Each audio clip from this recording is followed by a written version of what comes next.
Oke, kita akan mulai dengan reaksi penggaraman, yaitu adalah reaksi pembentukan garam. Dalam hal ini kita ada beberapa hal yang perlu kita pelajari sebelum kita masuk ke bagian hitungan. Reaksi ini itu menuntut kita untuk memahami apa yang dimaksud dengan asam, apa yang dimaksud dengan basa, apa yang dimaksud dengan garam, oksida asam maupun oksida basa. Jadi kita akan mulai dari yang pertama. Jadi pengertian asam adalah kalau dia di dalam air, dia akan melepaskan ion H+. Sedangkan yang dimaksud dengan basa adalah kalau dia di dalam air melepaskan ion OH-. Terus kemudian ion-ionnya seperti ini simbolnya.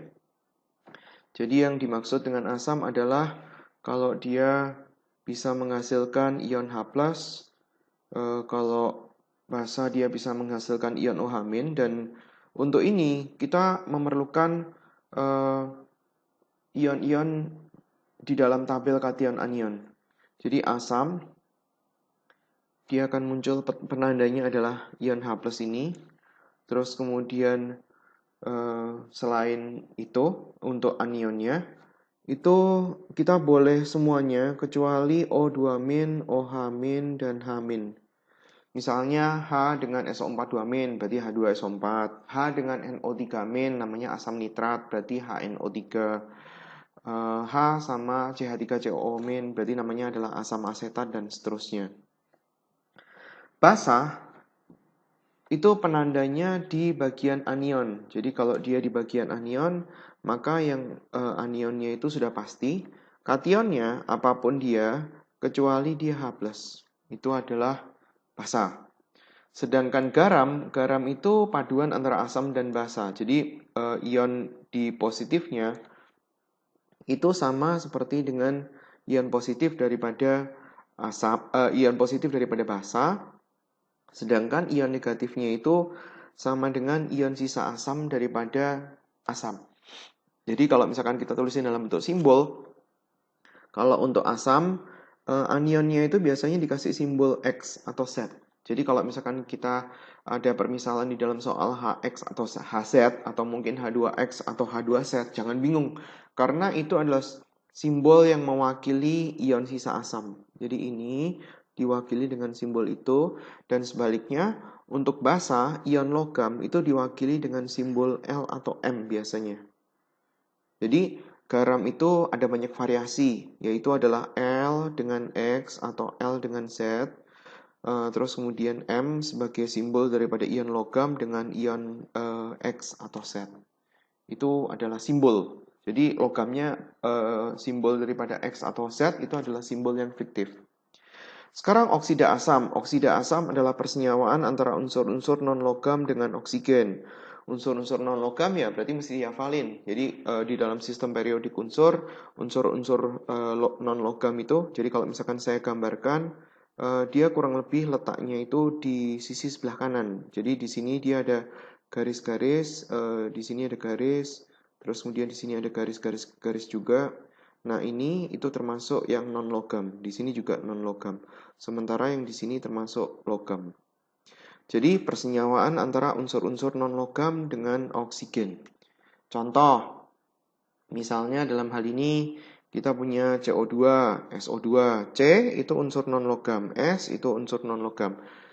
C itu di golongan 4A, S itu di golongan 6A. Jadi kalau unsur-unsur oksida logam dia biasanya bentuknya itu gas. Kalau dia itu ditambah sama air sedikit ya, dia akan menjadi asam. Contohnya misalnya kita punya CO2, kalau misalkan kita tambahkan air, maka kita sebenarnya tinggal nambah aja.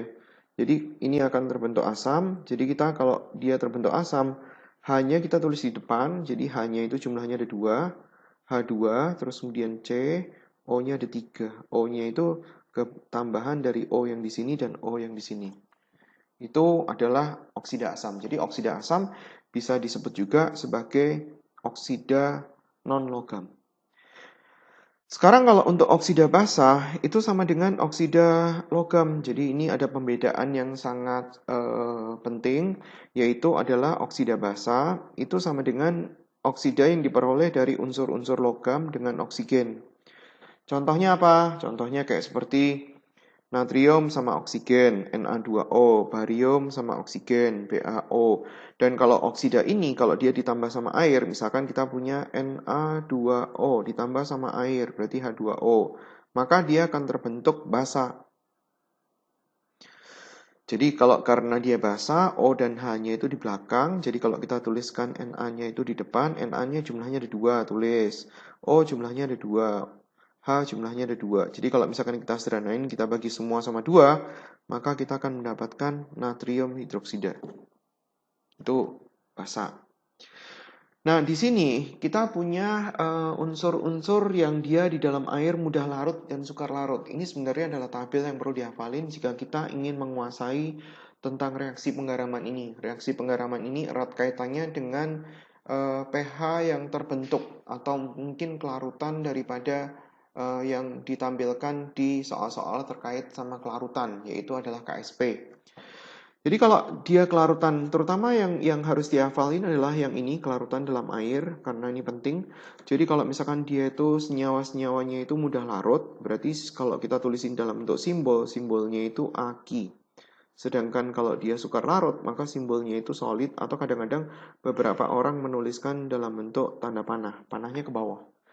Jadi beberapa simbol daripada senyawa itu kita punya G, itu adalah untuk gas. Terus kemudian ada S untuk solid. Kadang-kadang solid ini diganti dengan tanda panah ke bawah. Terus kemudian ada juga L untuk liquid. Terus kemudian kita punya juga untuk Aq, larutan. Gas itu simbolnya kebalikan daripada solid, jadi dia panahnya ke atas.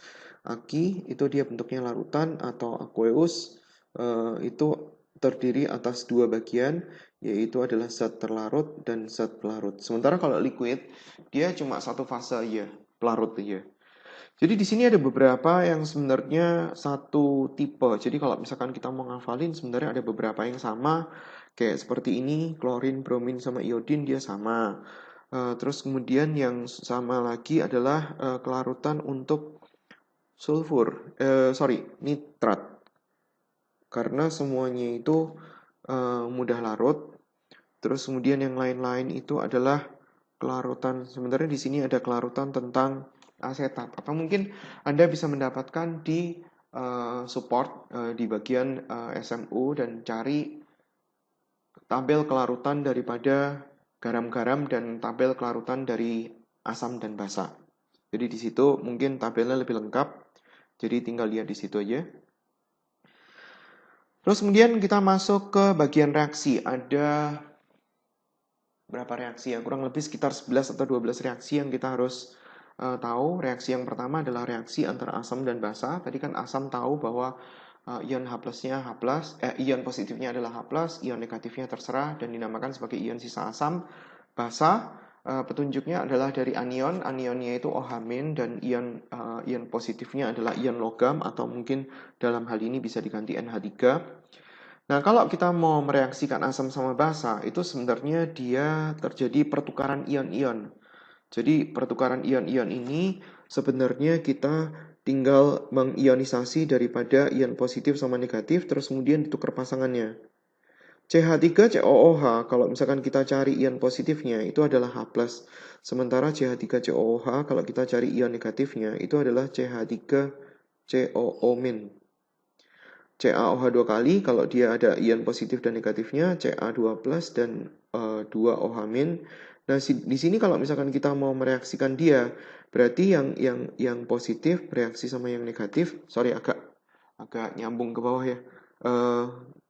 Empatnya salah, harusnya positif dengan negatif, terus kemudian yang ini dengan yang ini. Maka dia akan muncul H2O, Ca2+ dengan CH3COO-, berarti hasilnya adalah CaCH3COO 2 kali. Di sini nggak ada tanda kurungnya. Dan kalau kita mau nyari tahu fasenya H2O, itu pasti liquid.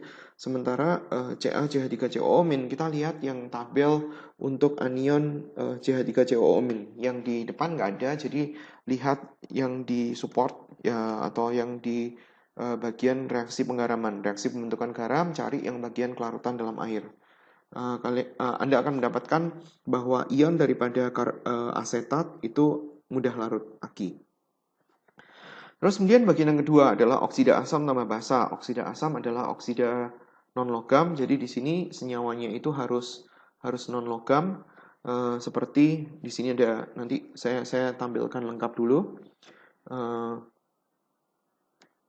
Nah, ini N2O5 kalau misalkan ditambahkan H2O, maka dia akan menghasilkan asam, dan kalau misalkan menghasilkan asam berarti H-nya ditulis di depan, H-nya jumlahnya ada 2, N-nya di sini jumlahnya ada 2, ini, terus kemudian O-nya jumlahnya ada 6, terus kemudian diseranain, terus dia diionisasi. Jadi kalau kita mau tahu hasilnya adalah ini diionisasi, ini ada H+, terus kemudian di sini ada NO3-, di sini kita bisa ionisasi Na+, OH-, ini bereaksi sama dia, jadinya NaNO3, dan ini bereaksi sama dia.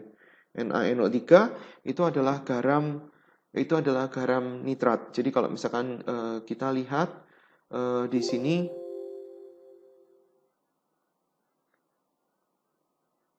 kita lihat di yang sebelumnya untuk nitrat. Nah, ini nitrat ini semuanya mudah larut sehingga dia fasenya adalah aki. Jadi nanti tinggal dilihat ya. Dia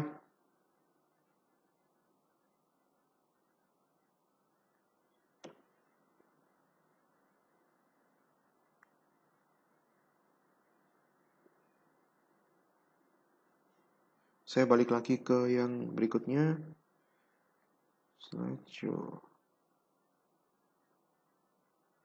Slideshow.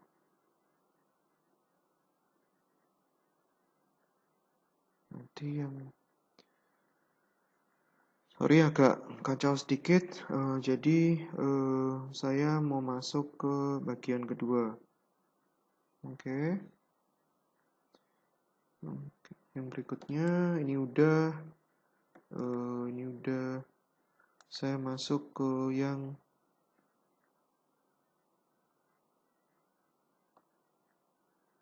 ini udah.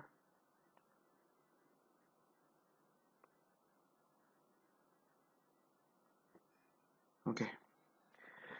Asam dan oksida basa. Oksida basa dalam hal ini adalah contohnya adalah Na2O. Jadi kita tambahkan dengan H2O supaya kita bisa mengionisasi. Kalau yang oksida asam tadi kan ditambah sama H2O supaya dia jadi asam. Nah, sekarang kalau dia oksida basa, dia ditambah sama H2O agar supaya dia berubah menjadi basa. Kalau dia jadi basa, berarti O dan H-nya itu ditulis di belakang. Jadi Na-nya ditulis duluan, ini jumlahnya ada 2, O-nya ada 2, H-nya ada 2, terus kemudian dikurung, terus kemudian baru dipecah Na plus dan OH-. Jadi ini dipecah, dia akan muncul Na plus, terus kemudian di sini muncul OH-, terus kemudian HBr ini dipecah, H plus dan OH-, terus kemudian baru direaksiin. Ini dengan OH- dengan HBr berarti ionisasinya adalah H plus sama Br-. Ini dengan ini, terus kemudian H plus dengan OH-, maka dia akan muncul itu.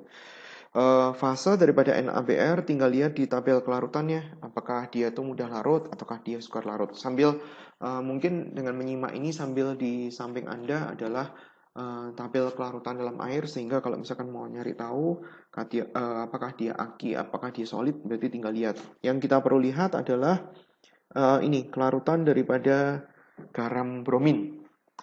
Garam bromin semuanya mudah larut kecuali Ag, Pb, dan seterusnya.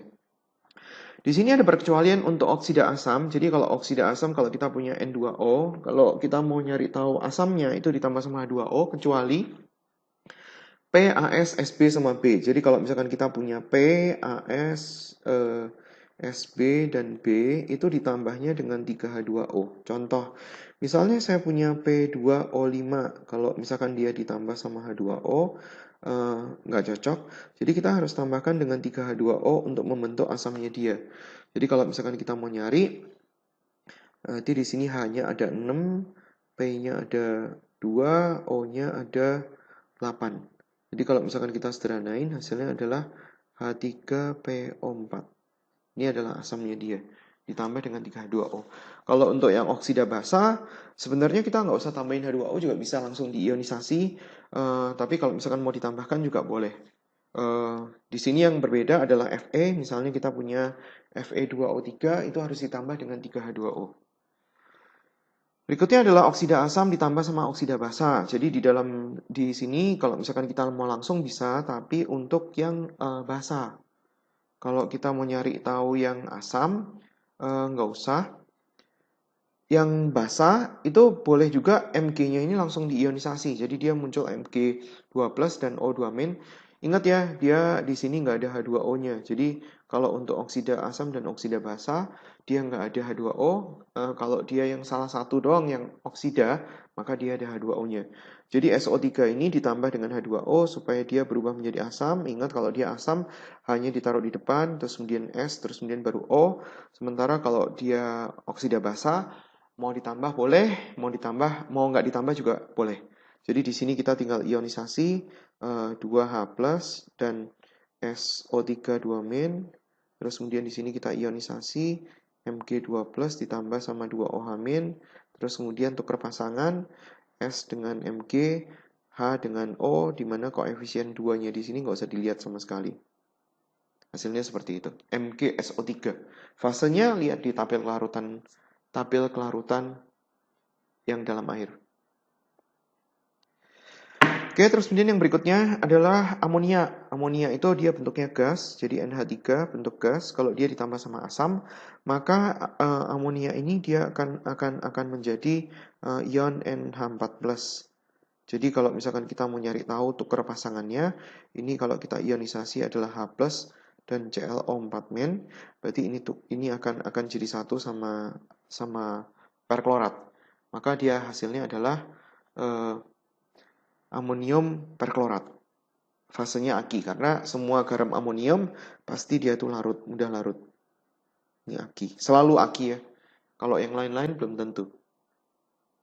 Berikutnya adalah reaksi yang menghasilkan gas. Reaksi yang menghasilkan gas ini kita sebenarnya harus hafal tentang deret volta, adalah deret reaktifan logam. Deret ini sebenarnya juga dibutuhkan pada saat kita berkaitan dengan reaksi redox, karena ada kaitannya dengan reaksi pengusiran logam di sel volta. Jadi kalau misalkan kita mau menghafalkan, mungkin saya ada panduannya, mungkin bisa lihat di tabel kelarutan itu juga yang bentuk reaksi penggaraman, atau mungkin kita bisa langsung dari kata-kata. Biasanya semakin kata-katanya simpel, maka Anda akan semakin mudah untuk menghafalkan. Saya punya kalimat sendiri, tapi terserah ya kalau misalkan mau diganti. Kalimat saya seperti ini. Lihat kalau Sri Baginda Kaisar nanti mangkat. Mangkat itu adalah istilah bangsawan untuk meninggal. Alamana zaman kroni Firaun, jadi kayak agak maksa. Alamana zaman kroni Firaun. Nabi Sulaiman pemberantas buta huruf. Kerupuk hangus agak pahit. Au. Kalau mau diganti silahkan ya. Jadi maksudnya mungkin Anda bisa membuat reaksi daripada kata-kata Anda sendiri.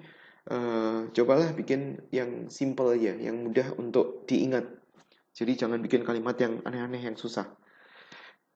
Terus kemudian reaksi yang keenam, dia membutuhkan saya bandingkan antara reaksi yang keenam dan reaksi yang ketujuh karena di sini ada kesalahan ketik. Saya tampilkan semua. Di sini ada perbedaan utama antara logam yang muncul dan reaksi yang terjadi.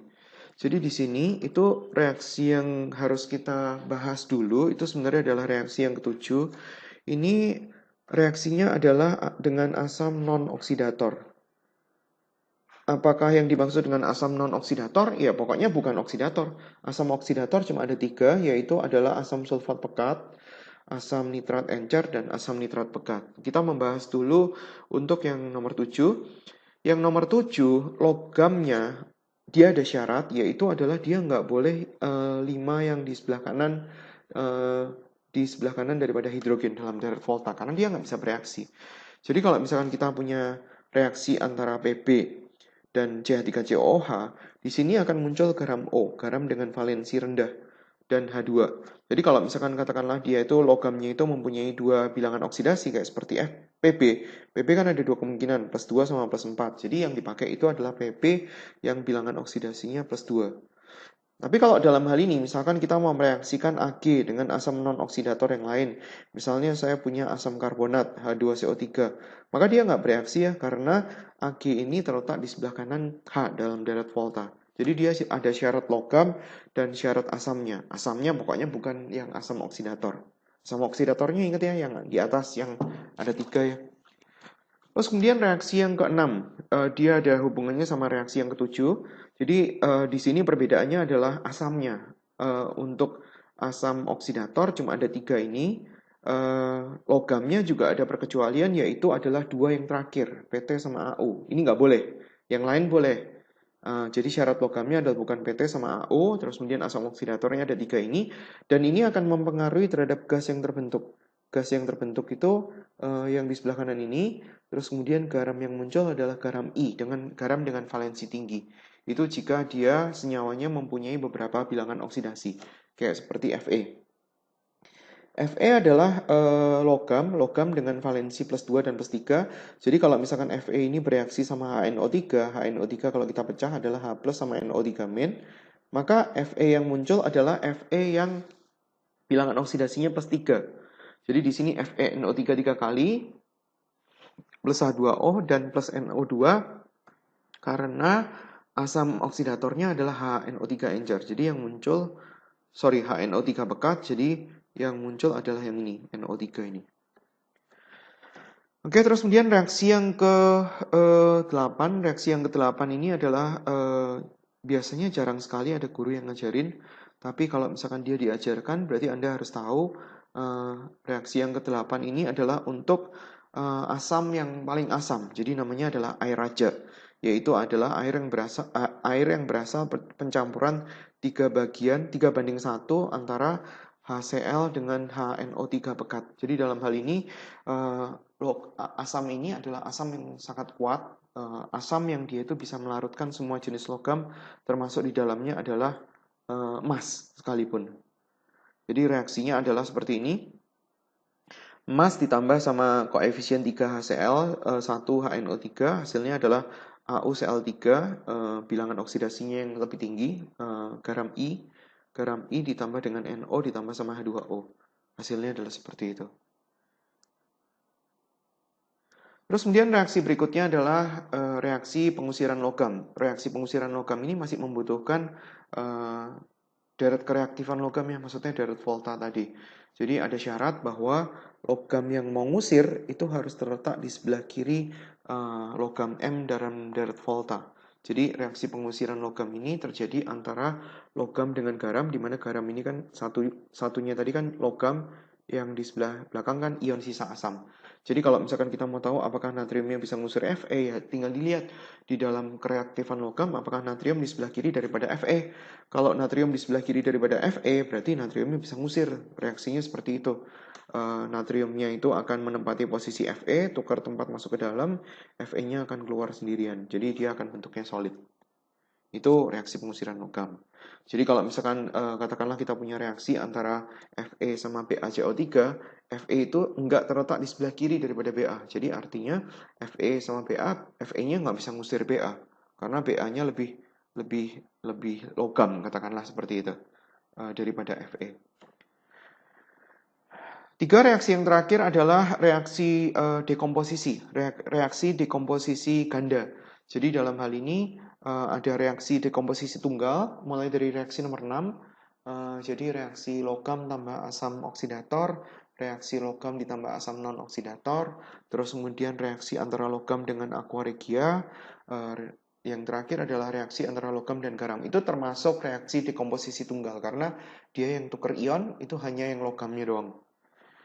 Reaksi yang dekomposisi ini tukar tempat. Jadi kalau misalkan kita lihat ini tukeran. Yang depan adalah ion positif, belakang ion negatif. Jadi ini tukeran akan sama Z. Ini tukeran sama M. Jadi MX. Ini coba lihat nih. Muncul MX dan itu adalah garam. Garam-garam hasilnya garam-garam. Asam garam hasilnya juga garam asam. Tapi dia tukeran tempat. Ini tukeran tempat sama Z. Terus kemudian X tukeran tempat sama M. Ini hasilnya basa juga gitu. OH-nya ini tukeran jadi 1 sama M, L-nya ini akan jadi 1 sama Z membentuk garam. Dan dia ada syaratnya. Syaratnya adalah senyawa yang di sebelah kiri ini dia bentuknya harus dalam bentuk larutan, sementara yang di sebelah kanan itu harus ada yang mengendap atau terurai. Salah satu aja, nggak usah. Dua-duanya juga boleh. Dan di sini reaksi yang mengendap kita lihatnya di tabel kelarutan di dalam air. Sementara reaksi yang terurai harus dihafalin. Ini adalah reaksi yang terurai untuk yang versi asam. Jadi ada beberapa asam-asam tertentu yang kalau misalkan ini muncul di sebelah kanan, maka dia akan terurai menjadi H2O dan CO2. Sementara yang basah, hafalannya yang ini. Ini yang basah. Jadi semuanya ini harus dihafalin. Terus kemudian ini yang garam, ada beberapa garam-garam tertentu yang dia itu bisa terurai, sehingga dari situ kita bisa tahu apakah reaksi ini bisa terjadi atau enggak. Contoh, ini garam, tambah garam. Jadi kalau misalkan kita ionisasi, dia akan muncul Ag+ sama CH3COO-. Coba tes Anda sendiri. Terus kemudian di sini ada Ba2+ ditambah dengan 2Cl-. Jadi kalau kita tuker, maka dia akan muncul itu dan itu. Ba dan CH3COO, coba lihat di tabel kelarutan, dia akan muncul Ba CH3COO 2 kali. Coba lihat Ag atau solid. Terus kemudian Ag dan Cl, coba lihat hasilnya adalah AgCl, dia akan muncul solid atau Ag. Apakah reaksi ini bisa terjadi? Kalau misalkan salah satu ada yang mengendap atau ada yang terurai, dia bisa terjadi. Jadi ya, reaksi ini sebenarnya memang bisa terjadi gara-gara AgCl-nya itu bentuknya adalah solid, sementara BaCH3COO bukan. Karena semua garam asetat dia mudah larut. Contoh berikutnya agak ketumpuk ya. H2CO3 ditambah NaBr. Coba direaksiin, bisa nggak? Saya tunggu sebentar. Oke.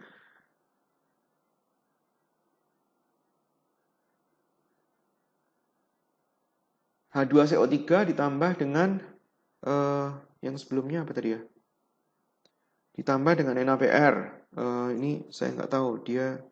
Oke, coba kita lihat muncul nggak?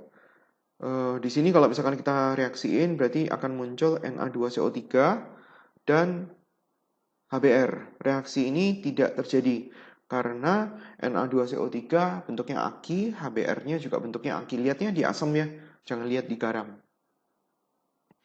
Terus kemudian berikutnya adalah contoh soal yang terkait sama reaksi stoikiometri. Natrium karbonat direaksikan dengan HCl. Coba bikin reaksinya dulu, karena pada saat kita mau menyelesaikan soal-soal terkait dengan stoikiometri, kalau dulu di kelas 10, itu Anda tidak bisa menuliskan reaksi kimianya. Tetapi karena sekarang sudah belajar tentang reaksinya, maka Anda bisa menuliskan. Natrium karbonat, Na+, dan CO3 2-, berarti dia akan muncul Na2CO3.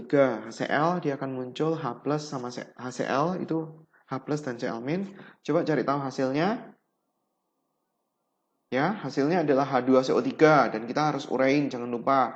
Itu termasuk asam yang mudah terurai, H2O dan CO2. Terus kemudian dia akan muncul NaCl. Pertama cari tahu informasi daripada mol-molnya. Ini sudah belajar di kelas 10 tentang stoikiometri. Di sini diketahui Na2CO3 sebanyak 53 gram. Cari molnya dulu. Caranya adalah massa dibagi sama MR. 53 dibagi sama MR-nya, dapat molnya, terus kemudian kita reaksikan dengan, HCl-nya. HCl-nya kita cari tahu molnya dulu. Rumus molaritas itu kan sama dengan mol dalam N dalam satuan mol dibagi sama volume. Tapi kalau misalkan nggak mau pakai mol juga boleh. Kita pakai molaritas sama dengan N dalam satuan milimol dibagi sama volume dalam satuan mililiter. Tapi dapatnya milimol ya. Jadi cara nyari molnya tinggal dikali. 250 dikali 2 dapatnya 500. Ini kebalik. Ini seharusnya adalah milimol. Ini seharusnya adalah mol. Terus kemudian karena kita sudah tahu reaksinya, tulisin dengan menggunakan mula-mula reaksi sisa. Sama seperti kelas 10, cari tahu faktor pengali terkecil. Dari sini mau ke sini, itu dikali sama 0,5. Terus kemudian dari sini ke sini, itu dikali sama 0,25. Artinya, HCl-nya itu habis bereaksi. Jadi, tuh HCl-nya habis bereaksi.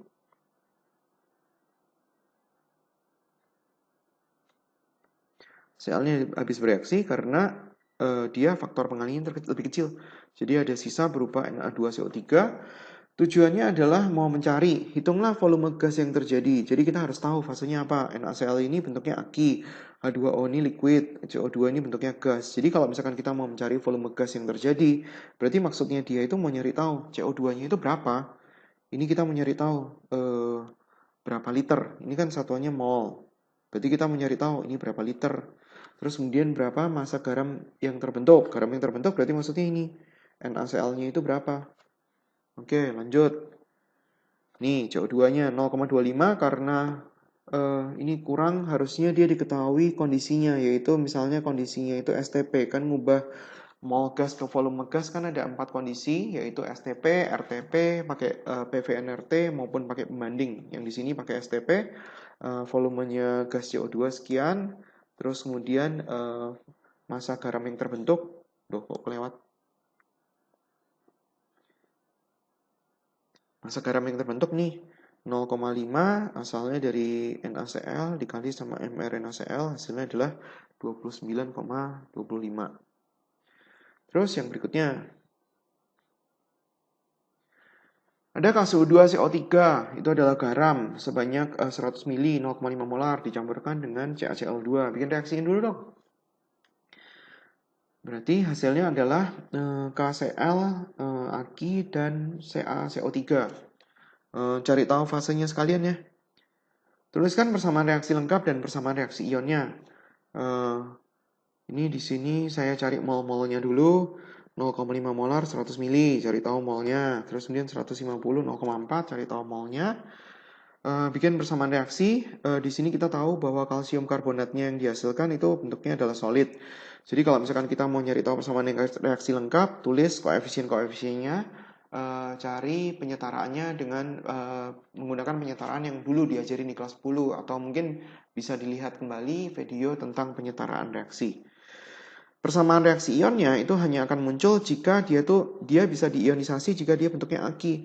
Jadi ini bisa diionisasi, ini bisa diionisasi, ini bisa diionisasi, ini enggak bisa diionisasi karena dia bentuknya solid. Jadi ionisasinya jangan lupa dikaliin sama koefisiennya. Di sini koefisiennya 1, berarti hasilnya itu. Kalau yang di sini koefisiennya 2, ini kan ada K+ sama Cl- dikali 2, berarti ada 2K+ sama 2 Cl-. CaCO3 nggak bisa diionisasi karena dia bentuknya solid. Itu persamaan ion. Terus kalau kita mau nulis persamaan ion bersih, berarti yang bisa dicoret-coret. Dan itu kita tulisin di persamaan ion bersih. Di sini K+-nya sama di sebelah kiri sama sebelah kanan, berarti tinggal coret. Terus kemudian Cl- bisa dicoret, ini sama ini bisa coret. Berarti tinggal yang sebelah kiri CO32-, Ca2+, yang sebelah kanan tinggal CaCO3. Seperti ini hasilnya. Terus kemudian hitunglah massa endapan yang terjadi. Jadi tujuannya adalah mencari ini tuh berapa gram. Terus kemudian hitunglah konsentrasi ion-ion yang masih ada dalam larutan, ya berarti yang muncul ion-ionnya siapa aja. Ini ke sini dikali sama 50, ini ke sini dikali sama 60, berarti faktor pengali terkecil adalah K2CO3, berarti dia habis bereaksi di sini nanti. Sementara di sini ada sisa, terus di sini muncul hasil, di sini muncul hasil.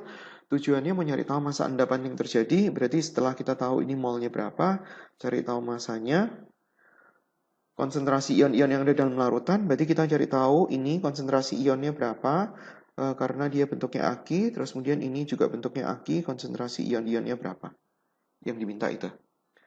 Jadi kerjaan.